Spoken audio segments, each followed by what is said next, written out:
I'll see you later. All right. You know where to find us.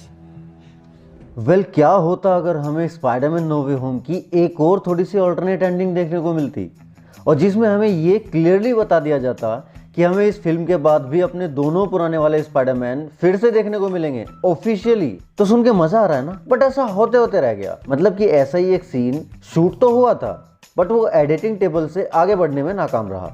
तो क्या था वो सीन और क्या थी वजह उस सीन के स्पाइडरमैन नो वे होम के थिएट्रिकल कट में ना होने की, और अपने डॉक्टर चाचा ने जो दूसरा वाला मंत्र मूवी के एंड में फूंका उसका क्या और कैसा असर होने वाला है अभी एमसीयू के बाकी के कैरेक्टर्स पे, और इस एक डिलीटेड सीन की वजह से वो असर कितना चेंज हो सकता था, यही सब हम इस वीडियो में डिस्कस करेंगे। और साथ ही जानेंगे स्पाइडरमैन नो वे होम मूवी से जुड़ी कुछ और अमेजिंग डिटेल्स जो कि सामने आई है मूवी के डिजिटल प्रिंट के रिलीज के साथ ही कुछ एक्स्ट्रा फुटेज के रूप में। तो स्वागत है आप सबका मेरे चैनल प्रेम अनफिल्टर्ड के एक और नए एपिसोड में, और मैं हूं आपका हमदम, आपका दोस्त प्रेम। तो आपको याद होगा स्पाइडरमैन नो वे होम के एंड में जब अपने स्ट्रेंज चचा अपने स्पाइडर बॉय को बोलते हैं कि जाओ अपने दोस्तों से एक आखिरी बार मिल लो, तब वो सबसे पहले अपने Andrew Garfield and Akshay Khanna यानी कि टोबी मैगवायर के पास जाता है और उनको हक करके बाय बोलता है, और फिर वो चला जाता है एमजे एंड नेड को ढूंढने। एंड उसके बाद एंड्रू वाला स्पाइडरमैन अक्षय खन्ना वाले स्पाइडरमैन से पूछता है कि क्या तुम्हें बहुत ज्यादा दर्द हो रहा है। तो इस डिलीटेड सीन के अकॉर्डिंग ये सीन कुछ इस तरह से प्ले आउट होने वाला था कि जब अपना टॉम हॉलैंड वाला स्पाइडरमैन बाकी दोनों स्पाइडरमैन को हक करके जा रहा होता है तो वो उनको बोलता है कि मुझे लगता है मैं तुमसे फिर मिलूंगा, और तभी एंड्रू गारफील्ड वाला स्पाइडरमैन बोलता है कि अब जाओ यहाँ से। उसके बाद फिर से टॉम हॉलैंड बोलता है कि मैं तुमसे बाद में मिलता हूं, और एंड्रू वाला स्पाइडरमैन बोलता है कि हाँ और तुम जानते हो कि हम कहाँ पे मिलेंगे और हमें कैसे ढूंढना है। एंड फिर वो अक्षय खन्ना के स्पाइडरमैन से वो दर्द वाली बात पूछता है, और बाकी का सीन वैसे ही प्ले आउट होता है जैसे कि थिएट्रिकल कट में हुआ था ऑब्वियसली। अब ये जो दो डायलॉग इस सीन से कट किए गए हैं, टॉम हॉलैंड का ये कहना कि मैं तुमसे बाद में मिलता हूँ एंड एंड्रू गारफील्ड का ये कहना कि तुम जानते हो हमें कहाँ और कैसे ढूंढना है, मतलब ये ऐसा है कि यहाँ पे साफ साफ बोला जा रहा है कि ये सब एक दूसरे को जानते हैं कि वो लोग किस किस यूनिवर्स में किस किस टाइमलाइन में एग्जिस्ट करते हैं और को स्पेसिफिकली उसी यूनिवर्स में किस तरीके से ढूंढा जा सकता है। तो ये एक साफ साफ इशारा होता कि हमें ये दोनों टोबी और एंड्रू वाले स्पाइडरमैन के वर्जन फिर से देखने को मिलेंगे 100%। तो अब आप लोग ये सोच रहे होंगे कि यार ये तो बहुत औसम बात होती, फिर तो मजा आ जाता, बट मेकर्स ने इनको डिलीट क्यों कर दिया।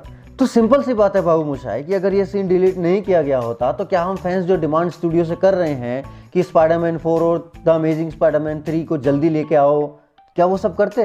ऑब्वियसली नहीं, क्योंकि तब हमें ऑलरेडी पता होता कि दोनों में से कोई ना कोई तो आने वाली है ही। तब इन दोनों ही वर्जन के स्पाइडरमैन की आने वाली मूवीज की वो हाइप नहीं बन पाती जो ऑलरेडी बन चुकी है।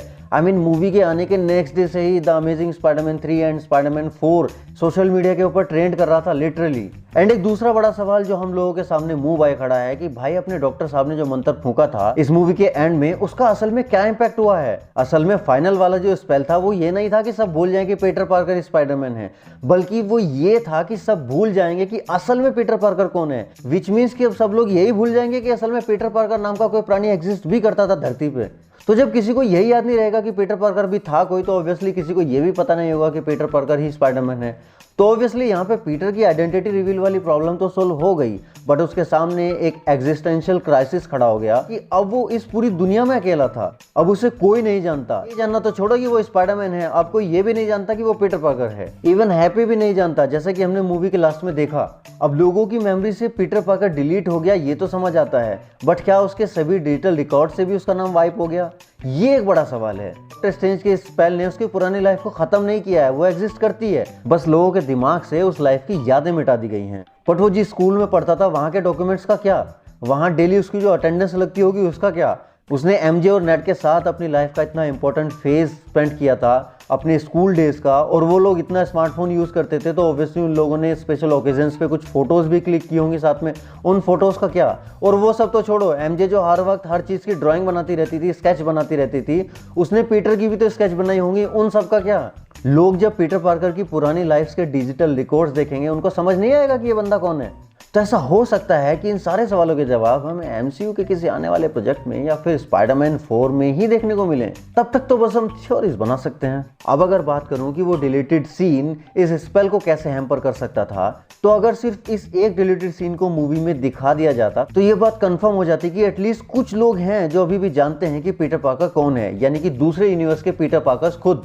ऑब्वियसली अगर याद नहीं रहेगा तो वो उनको ढूंढेगा कैसे। मतलब ये तीनों स्पाइडरमैन इस स्पेल के बाद भी एक दूसरे को याद रखने वाले हैं, नॉट ओनली एज स्पाइडरमैन बल्कि एज पीटर पार्कर ऑल्सो।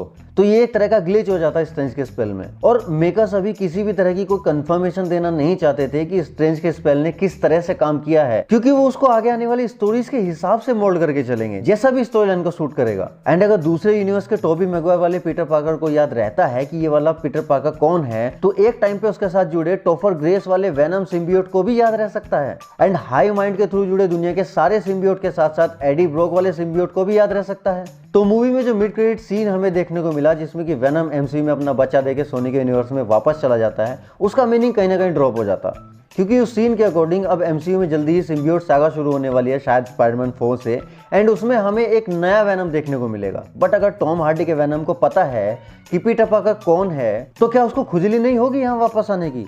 क्योंकि वेनम 2 के पोस्ट क्रेडिट सीन में हमने देखा ना कि किस तरह से वेनम स्पाइडरमैन को टीवी स्क्रीन पे चाट रहा था। उसको उसके साथ बॉन्ड बनाना है एटलीस्ट एक बार तो जरूर, फिर भले ही वो एडी ब्रॉक के पास वापस चला है, उसकी शक्तियों का स्वाद चखना है उसको भी। और उसके लिए टॉम हॉलैंड के स्पाइडरमैन और एडी ब्रॉक के वेनम का फिर से क्रॉसओवर कराना पड़ता, और फिर वेनम के एमसीयू में दिए गए बच्चे का तो कोई मतलब रह नहीं जाता। तो इसलिए भी इस सीन को फाइनल कट से डिलीट कर दिया गया, क्योंकि ये एक अकेला सीन काफी सारी चीजें हैम्पर कर रहा था, काफी सारी चीजें कंफर्म कर रहा था अपने एंड से, जो कि मेकर्स नहीं चाहते थे। वो ये देखना चाहते थे कि फैंस इस सब के ऊपर किस तरह से रिएक्ट करते हैं, एंड आगे आने वाले प्रोजेक्ट्स में वो इन सब चीजों को फैन सर्विस के अकॉर्डिंग ही प्ले आउट करेंगे।